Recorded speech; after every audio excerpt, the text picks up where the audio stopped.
देश के प्रधानमंत्री नरेंद्र मोदी लगातार देश को डिजिटल बनाने की ओर अग्रसर होते देखना चाहते हैं, लेकिन डिजिटल के इस दौर में लोगों की मेहनत की कमाई पर हाथ साफ करने वाले साइबर ठग सक्रिय हैं और अब तो नए नए नायाब तरीके ठगी के कर रहे हैं, जिसे सुनकर सब दंग हो रहे हैं। एक ऐसी ही ठगी सोनीपत के पौष इलाके में रहने वाले एक बुजुर्ग दंपत्ति के साथ हुई, जिसे सुनकर आप दंग रह जाओगे। दंपत्ति से साइबर ठगों ने करीब 5.5 लाख रुपए ठग लिए। अब हम आपको सोनीपत सेक्टर 15 में रहने वाले बुजुर्ग दंपत्ति कैलाश के साथ हुई ठगी की कहानी बताते हैं, जिसे सुनकर आप भी चौकन्ने हो जाओगे। कभी अगर भविष्य में ऐसा कोई कॉल आपके पास आए तो आप भी सावधान हो जाओ। कैलाश नाम की बुजुर्ग महिला का एक रिश्तेदार विदेश में रह रहा है।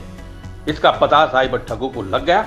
उसके बाद साइबर ठगों ने महिला के पास व्हाट्सएप कॉल की, जिस पर उसके रिश्तेदार की फोटो लगाई गई और हूबहू आवाज निकालकर महिला से अपनी दादी के इलाज के लिए 5.5 लाख रुपए उधार मांगकर चूना लगा दिया। तो महिला और उसके पति के होश उड़ गए और उन्होंने इस मामले की शिकायत साइबर थाना में की। मेरे साथ जी कॉल आई थी जी 9 साढ़े 9 बजे कि आपका कोई विदेश में रहता है। मैंने बोला हाँ, मेरे रिश्तेदार रहते हैं, मेरा भतीजा रहता है, मेरे देवर का लड़का रहता है वरुण। आप उसकी क्या लगती हो? मैंने कहा ताई लगती हूँ। रुक गई। फिर थोड़ी देर में फिर कॉल आई कि ताई जी मेरा एक काम कर दो, प्लीज़ मेरी हेल्प कर दो। मेरा दोस्त गुरचरण सिंह है सरदार, उसकी दादी बीमार है, 7,90,000 भेज रहे हैं और आप जो है उनमें से 3,40,000 उनको डाल दो, उनको दे जमा करा दो।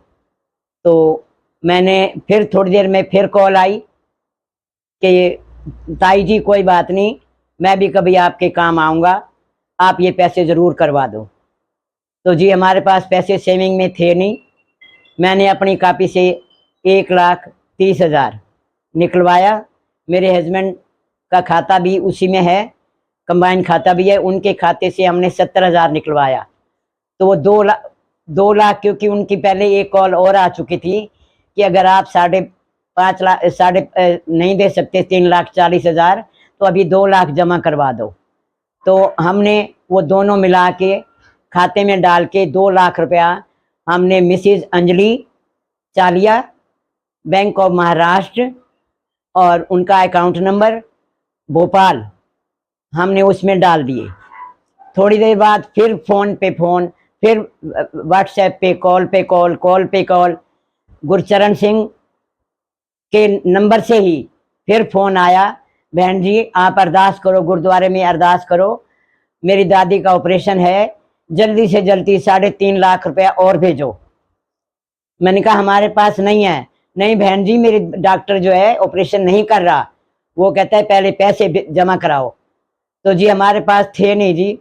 मैंने बड़ी दुखी होके जो है एफडी लेके 2 एफडियाँ उठा के हम बैंक में गए, वहाँ तोड़वाई और मेरे हस्बैंड के नाम जो चेक कटवाया और वही मिसिज अंजलि के नाम बैंक ऑफ महाराष्ट्र भोपाल जो है हमने वो 3.5 लाख दूसरी किस्त में भेजा।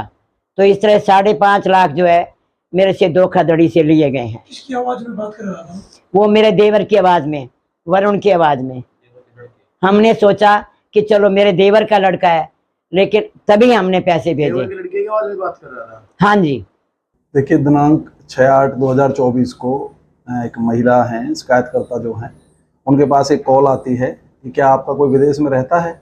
उन्होंने कहा हाँ, मेरा जो है भतीजा है जो विदेश में रहता है।